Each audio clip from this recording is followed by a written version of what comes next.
La última vez que hablamos sobre criminología en el canal fue acerca de la criminología clínica, donde repasamos varios conceptos básicos de esta misma ciencia para poder dar un criminodiagnóstico, o en otras palabras un diagnóstico criminal, obviamente a estas personas que cometieron delitos. Pero nos quedaban varios factores, o varios más bien conceptos por repasar. Por eso hoy te presento la criminología clínica.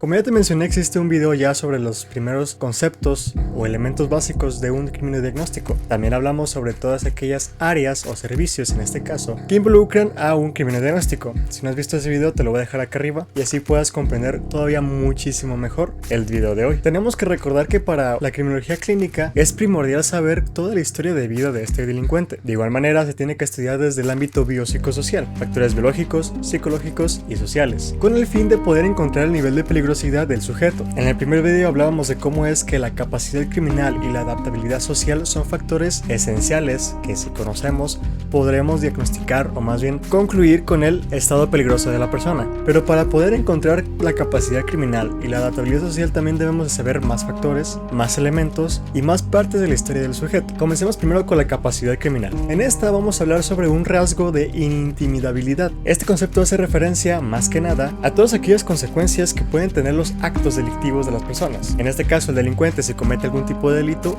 ¿qué tan intimidable es? ¿Qué tanto peso tienen las consecuencias sobre sus acciones? Esto es la inintimidabilidad. ¿Cómo es que las personas antisociales suelen no tenerle miedo a las consecuencias de sus acciones? Estos miedos, o más bien consecuencias, se pueden reflejar de diferentes maneras. Una de ellas puede ser el reproche social, este etiquetamiento que se puede tener. Unas personas no cometen delitos por cómo es que después se le va a conocer. Suele pasar también de igual manera cómo es que personas que ya tienen antecedentes penales a lo mejor van y buscan un trabajo y lo ven con cara mala. Existe también este grado de egocentrismo, de los cuales existen tres tipos de egocentrismo: intelectual, social y afectivo. Si hablamos de un egocentrismo social, significa que esta persona se siente superior a todas las demás, que todas las demás personas, conocidos, amigos o incluso desconocidos, deben de servirle a él, y también que son inferiores a él. El egocentrismo intelectual se refleja como es que, como lo dice su nombre, esta persona se siente más inteligente que las demás personas. Y el afectivo nos habla de cómo es que esta persona quiere o busca que todas las personas deben de amarlo incondicionalmente, de cómo es que lo tienen que respetar. Ya hablábamos un poco del temor a la pena, de cómo es que las personas pues le tienen miedo a las cárceles o a las penas, las consecuencias legales que existen dentro de ciertos actos. Y por último tenemos la labilidad afectiva. Esta es más que nada una inestabilidad emocional que existe en las personas, de cambios repentinos o bruscos de emociones o sentimientos. No es como una bipolaridad, pero la labilidad afectiva se puede hablar un poco más de impulsividad, que precisamente si podemos detectar a una persona con la habilidad afectiva, podemos por ende decir que también es impulsiva. Esto por parte de la inintimidabilidad. También para poder sacar en la capacidad criminal necesitamos hablar de una nocividad. Esta nocividad nos habla de qué tan nocivo, qué tan es esta persona antisocial, o en otras palabras, cuántas conductas antisociales ha cometido y comete, y cuántas conductas parasociales ha cometido y comete. Si no sabes exactamente qué son las conductas parasociales, antisociales, te recomiendo que vayas al video que te dejo aquí arriba, porque ya hablamos sobre ese tema y todas las importantes diferencias que existen entre cada una de las conductas. Dentro de la nocividad también puedes encontrar una dificultad afectiva. Esto ya nos va a hablar un poco más de cómo es que esta persona se comporta de nuevo con los demás, no tanto en la parte de la adaptabilidad social, sino más de cómo es esta persona en sí. Obviamente una persona que de nuevo tiene una dificultad afectiva, o sea, a lo mejor no tiene empatía por las demás personas, pues nos va a hablar de una persona que pues no le importa a las demás personas, no siente de nuevo esta empatía. De igual manera tenemos que identificar la agresividad de la persona, que no es lo mismo que el estado peligroso de la persona. La agresividad nos hace referencia a qué tan probable es esta persona de agredir a las demás personas. Sobre la perseverancia de todas estas conductas antisociales y parasociales de las cuales estamos hablando, además de que si estos comportamientos son cíclicos. Y ya hablábamos sobre la dificultad afectiva, pero también existe la indiferencia afectiva,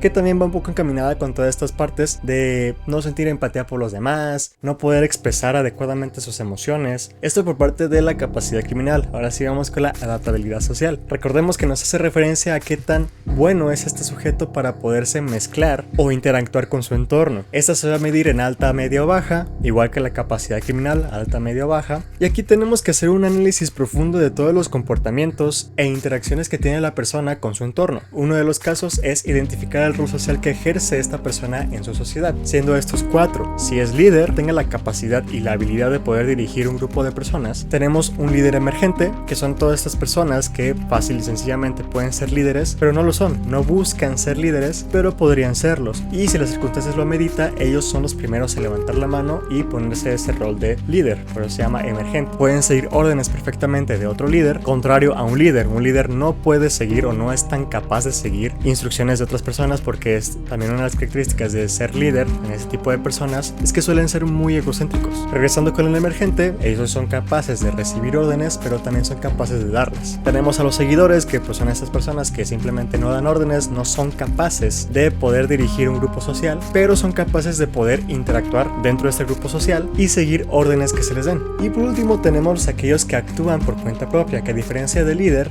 emergente y del seguidor, es que esta persona que actúa por cuenta propia lo hace porque no es capaz de relacionarse, no tiene las habilidades sociales para poder integrarse en grupo. Lo podemos ver en muchos asesinos seriales, por ejemplo Jeff Dahmer, el cual pues simplemente no tenía amigos, no se interactuaba con muchas personas y tampoco es como que él buscara activamente formar parte de un grupo. De hecho, él lo último que quería era eso, alejarse de los grupos sociales y pues él estar tranquilo solo. Él, por ejemplo, es una persona que actúa por cuenta propia, sigue sus propias órdenes, no sigue órdenes de nadie más y tampoco es capaz de dar órdenes a demás personas, de movilizar un grupo. También debemos identificar la introyección que existe de los valores y normas sociales en los sujetos, si ellos son capaces de reconocer que existen normas y valores, y además de que si estas normas y valores son influenciables en el sujeto. Un ejemplo, Dahmer sabía que sus acciones, o al menos eso decía, que sabía que sus acciones estaban mal, que no eran normales, y él solamente quería entender por qué hacía esto. Le repito, él decía saber que estaban mal. Existe una introyección de valores, sí, pero estos no tienen influencia directa en el comportamiento de Dahmer, porque aún sabiendo que estaba mal, lo hacía. Además, bueno, de todos aquellos factores que también podremos analizar en futuros videos si gustan, que de hecho les debo toda la serie de Dahmer.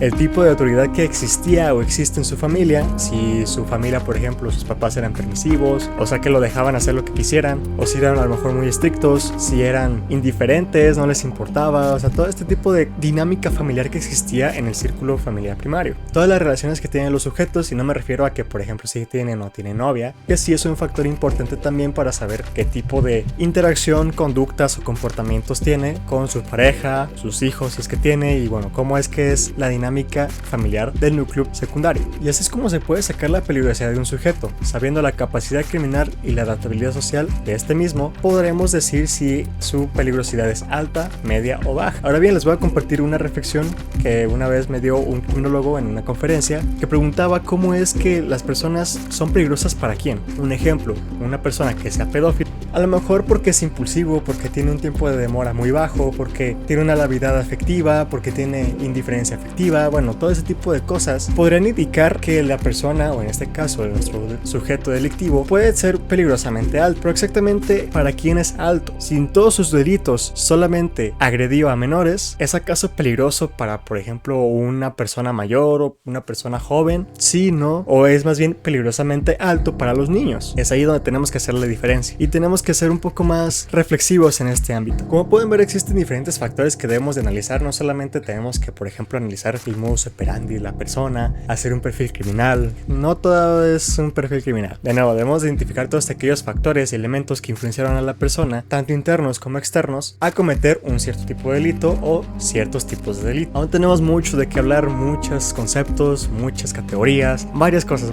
pero eso lo vamos a ver video con video. Por lo pronto me voy a despedir. Espero que os haya gustado el video de hoy, que hayan aprendido algo nuevo. Si es que quedaron dudas o tienen algún comentario, alguna aportación que quieran hacer, o también alguna sugerencia para futuros temas de futuros videos, déjenlo en los comentarios y con mucho gusto se los traigo al canal. Nada más que decir, espero que tengan un excelente día, excelente tarde y excelente noche. Y lo que te digo en este video no es cuento, es cuanto.